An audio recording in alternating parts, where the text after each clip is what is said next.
Hello, another day in this planet. So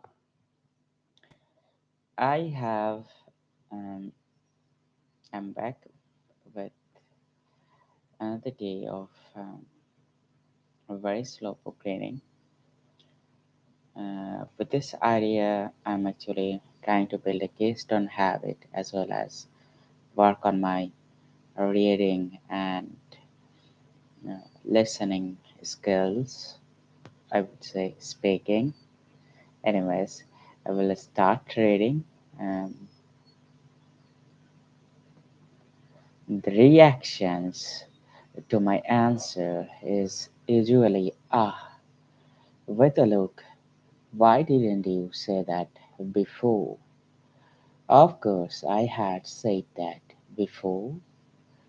Even the initial referee of the scientific article I wrote on defining and detecting antifragility entirely missed the point, conflating antifragility and robustness. And that is the scientist who poured over my definitions. It is worth re explaining the following: the robust or resilient is neither harmed nor helped by volatility and disorder, while the antifragile benefits from them. But it takes some effort for the concept to sink in. A lot of things people call robust or resilient are just robust or resilient. The other half are antifragile. Appendix, the triad, or a map of the world and the things alone, the three properties.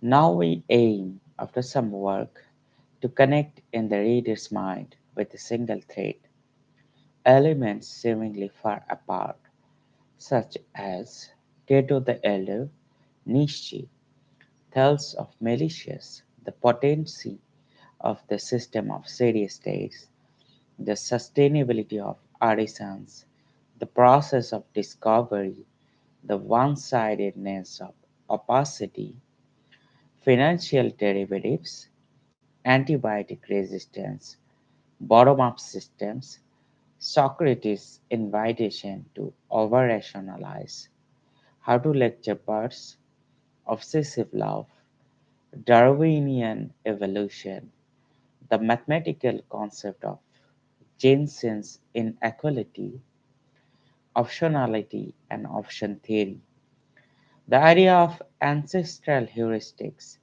the works of Joseph the Maistre and Edmund Burke, Wittgenstein's anti-rationalism, the fraudulent theories of the economic establishment, tinkering and bricolage, um, terrorism exacerbated by death of its members, and apologia for artisanal societies, the ethical flaws of the middle class, paleo style workouts and nutrition, and the idea of medical iatrogenics, the glorious notion of the magnificent megalocycone, my obsession with the idea of convexity, and my phobia of concavity.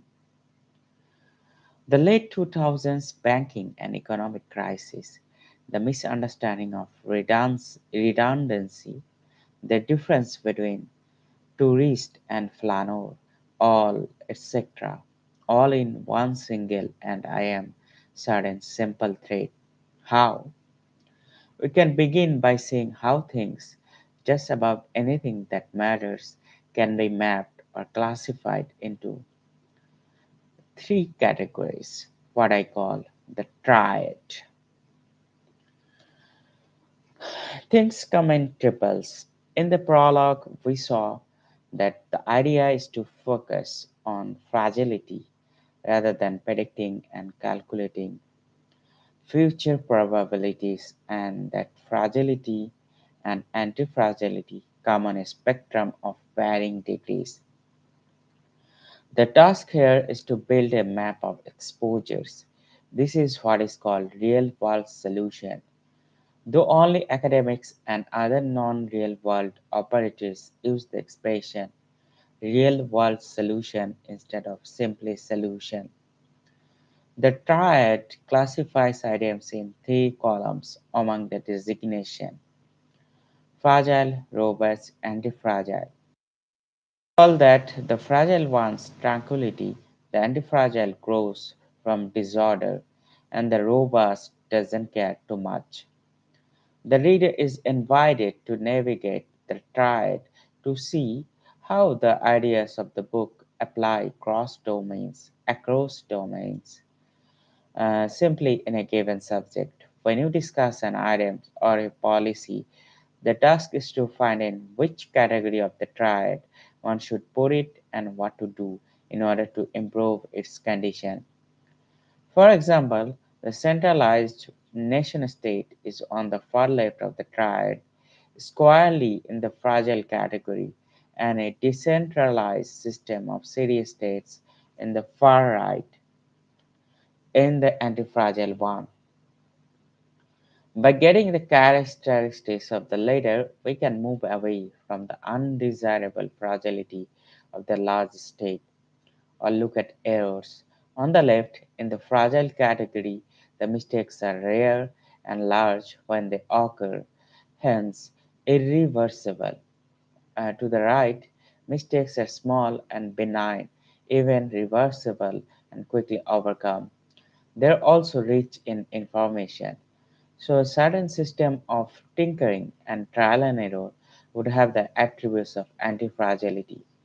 If you want to become anti-fragile, put yourself in the situation loves mistakes to the right of hates mistakes by making this numerous and small in her. We'll call this process and approach the barbell strategy or take the health category. Adding is on the left, removing to the right. Removing medication or some other unnatural stressor, say gluten, fructose, tranquilizers, nail polish, or some such substance by trial and error is more robust than adding medication. With unknown side effects, unknown in spite of the statements about evidence and sham evidence.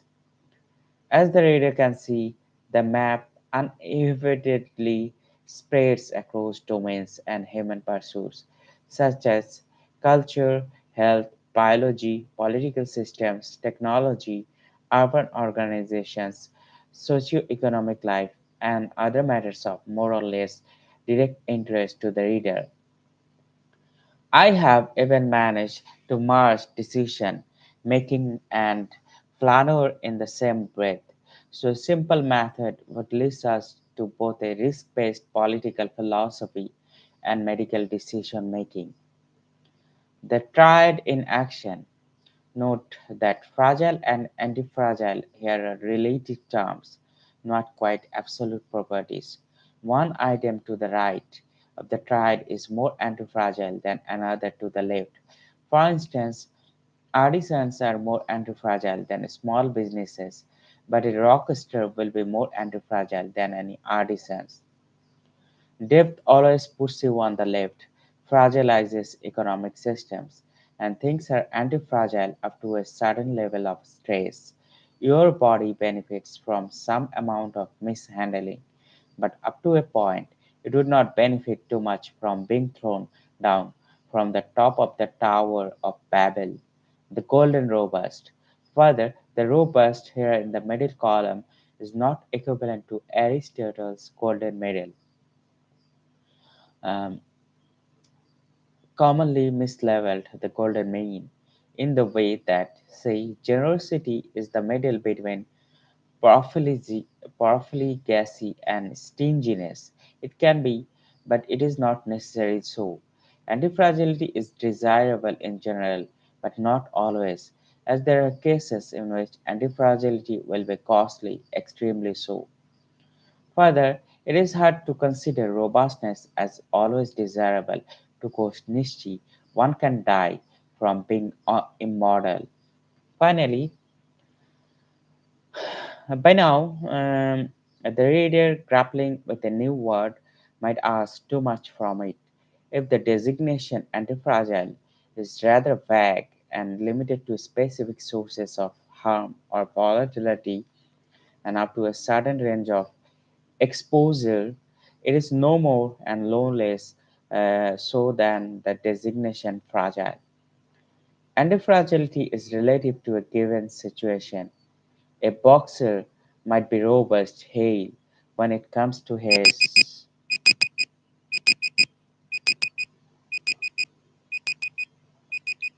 My timer is up, and what I'm trying to accomplish with this reading series, understand the concept of antifragility and apply it in cross domains. Today's reading was very tough from the linguistic perspective and as well as theoretical perspective.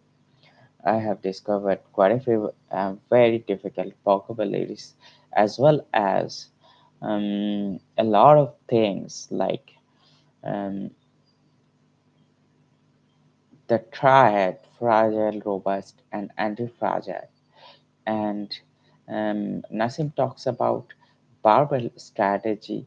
That means keeping the balance in between being weak and strong, and golden mean, or I would say golden middle, where Nassim talks about robust, that means perfect robust, that I mean the idea of fragile, that is weak and can break within a very small amount of stress or years or time, because more time, more chaos.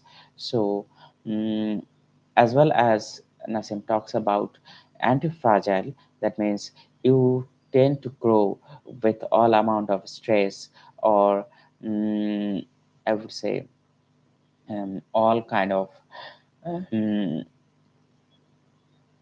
all kind of events or unfortunate conditions. But Nassim talks about that if the stress or unfortunate conditions are more than the given, you might break and you might even die, even if you try to put your body more stress or put in more harmful conditions. So Nassim talks about the balance between the stress as well as um, less stress. Like even if we talk about um, stressors in daily life, like mental stressors or physical stressors, there is a healthy stress that is healthy for us to grow, to cope with life situations, but also I mean this is called in psychology eustress, or the stress that makes us feel good, like the certain amount of workout that gives us some kind of um, feeling good hormone like oxytocin or those kind of hormones. But as well as he talks about the bad things, like when we are putting ourselves in too much stressors or too much negativity or too much, I would say, mm, harm.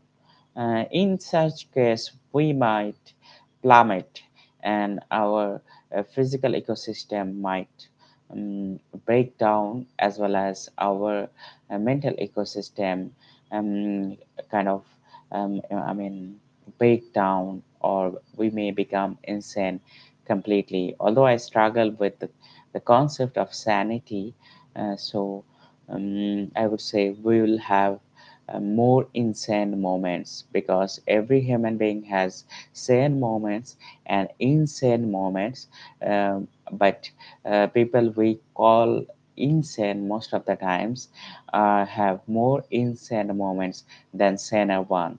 So I will conclude with that, and I will try to be regular from tomorrow at 6 a.m. I'm still working hard to build a regular sleeping schedule and waking up time